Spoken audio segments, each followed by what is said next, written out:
Hi, my name is Stephanie Yates-Anyabwile, and I'm a licensed marriage and family therapist. In today's video, we're going to be talking about family dynamics in television and film. This is a scene from Star Wars: The Empire Strikes Back. You are beaten. It is useless to resist. Don't let yourself be destroyed as Obi-Wan did.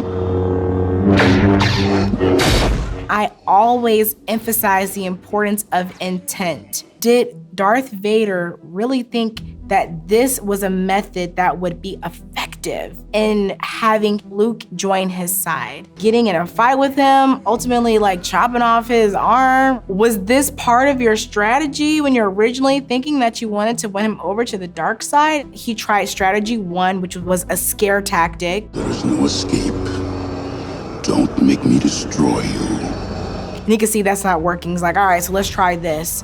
I am your father. Now will you join the dark side? And that is a manipulative tactic. You just cut my arm off. Is this really the time for that revelation? Maybe he thought that would make Luke feel a sense of loyalty and feel like, oh, this is an answer to a question I've always had about myself. Instead, Luke feels deceived. No, it's not true. That's impossible! Darth Vader just does not have an understanding of Luke's motives. How do you rekindle a relationship with someone when you've missed out on a lot of history of their life? You've got to treat this person almost like a stranger. Part of that is going to be patience. They don't have to clear out time for you. They can give you what they're able to offer you emotionally now, and right now that might be nothing. But if you are truly wanting to create a relationship with this person, you have to be patient with them and show them that maybe you've changed, which would be evidenced by your ability to communicate and be more understanding. This is a scene from the Brady Bunch. Every time Marcia turns around, they hand her a blue ribbon or something. Oh, now, Jan, you know that isn't so. Marcia's worked very hard for those things. Well, all I hear all day long at school is how great Marcia is at this or how wonderful Marcia did that. Marcia, Marcia, Marcia. So I want to comment on how the parents were responding to Jan's concerns. They're trying to give her the opportunity to express how she feels, and I love that she's talking with both parents. That's one of my favorite things about the Brady Bunch is that I think they did a great job of showing, the benefit of having two parents be very involved in the kids' lives. They were allowing her to express her feelings, but then also, they were kind of trying to challenge some of those thoughts. I'm tired of being in Marcia's shadow all the time. Now, Jan, you're not in anybody's shadow.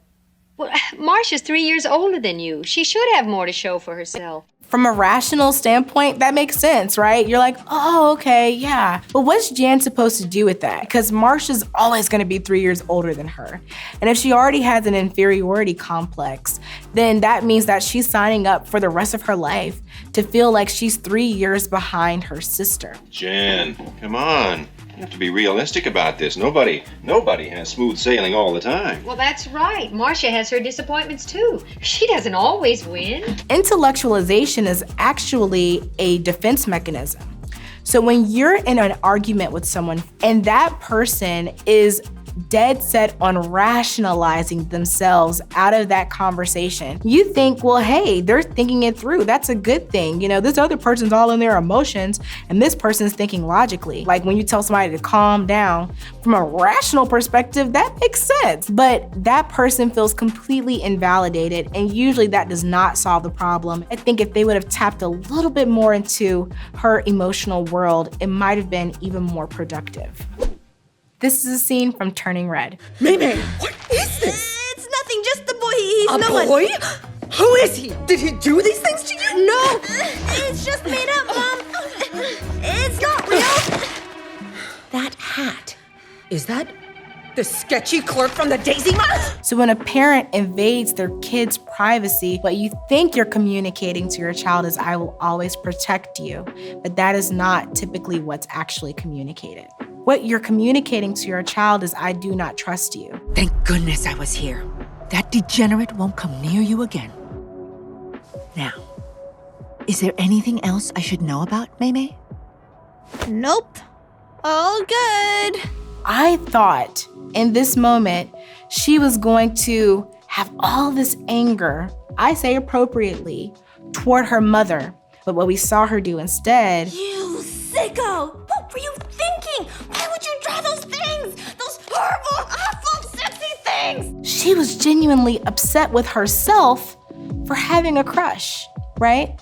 But we all know a crush is a part of our development. It's a part of socialization. But she missed out on the opportunity of solidifying what she was looking for in a partner because she was shamed for having a crush. Sometimes, you know, the way we express our love is completely toxic. When we are constantly criticizing, chastising, protecting our kids, we're keeping them from developing confidence in certain areas where really she probably could have handled the situation herself, but her mother took that opportunity away from her, and that's one less skill she'll have when she's an adult.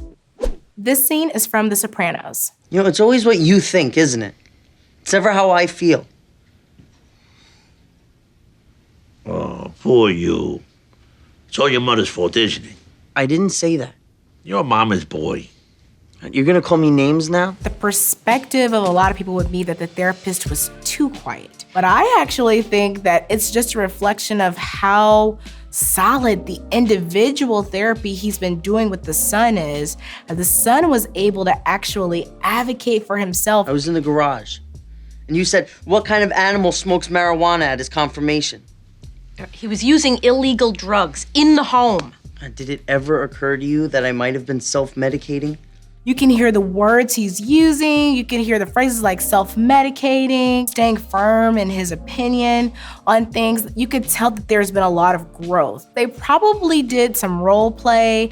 They probably came up with talking tracks for this session, and the therapist fully trusted his client to conduct and guide that session. An area that this therapist could have improved in was letting the parents know this is a collateral session. This is your opportunity just to learn more about what led him to being in this office. The fact that your child has included you in these sessions lets you know that obviously you're very important to them. If you're speaking and no one's listening to you, you're wasting energy.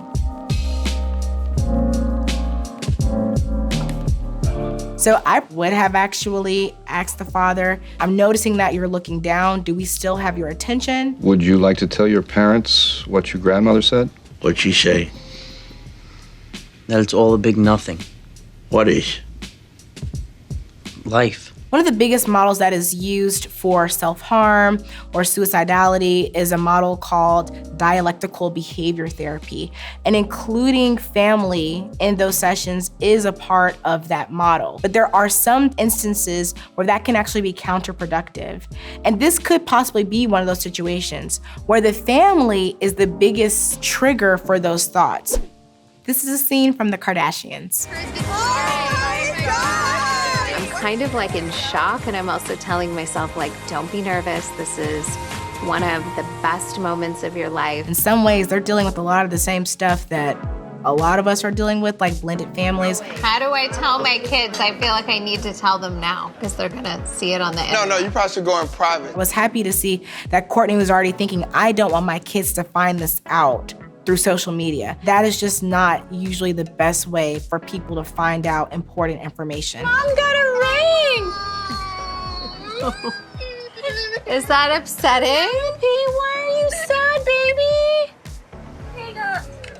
Do wish that my kids were here. I think it would have made them feel more included in the decision, kind of, and like part of the surprise. I do think that the kids should have been involved. That's the worst fear of a blended family, is that now in this structure, I no longer matter. And when you don't incorporate people, especially kids, into those decisions, it's just confirmation of those fears. The best way to recover from a situation like this is to create a space where all of the kids don't feel like they could be punished for sharing negative opinions or fears. I think that it's really important for Scott to like be accepting of our relationship so that the kids can feel good. A lot of times the blessing of that other parent is all a kid needs to feel like they're not being split in two. This is a scene from Home Alone. Did anyone order me plain cheese? Oh yeah, we did. But if you want any, somebody's gonna have to barf it all up, because it's gone.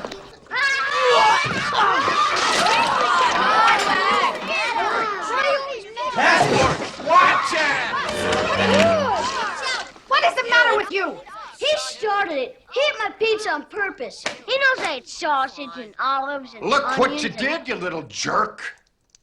This kid is what we refer to as the identified patient. They carry the burden of being the problem of the family. People in this house, you're the only one who has to make trouble. I'm the only one getting dumped on. You're the only one acting up. Now get upstairs. This is much easier to use them as a scapegoat than to recognize that there are some dysfunctional patterns within the family. The presenting problem with this family is that they are having difficulty, the parents, in providing each child with attention. For you to be able to leave a whole kid at home, you know, that really says something about how busy you are, how much you have going on, and that really is the problem. I had a therapist that told me that they don't see kids because kids don't have problems, parents do.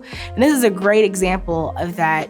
One cannot physically abandon their kid without emotionally abandoning them. How does this play out into adulthood? We know. It's self-sabotaging. It's using that avoidant attachment where maybe you don't want to be vulnerable with anybody. You might be in a relationship for years, yet you haven't opened up about your secrets. Maybe this person has never seen you cry. You're in life trying to create the relationships you're seeing other people have without the tools to be able to do that. Therapy is important because it gives you a completely new setting, which opens the floor for new possibilities, expanding on hope. It gives you new ways to communicate with the people that you care about, to be able to have conversations that maybe you've never felt comfortable having on your own, and getting a little support, getting some ideas and techniques on how to best communicate. We all play a part in our family dynamics. We contribute to dysfunction. And one of the biggest things that I work with my clients on is recognizing your contribution. And if there are some things that you're wanting to see changed, it's gonna start with working on yourself. Thanks for watching this video. Take care.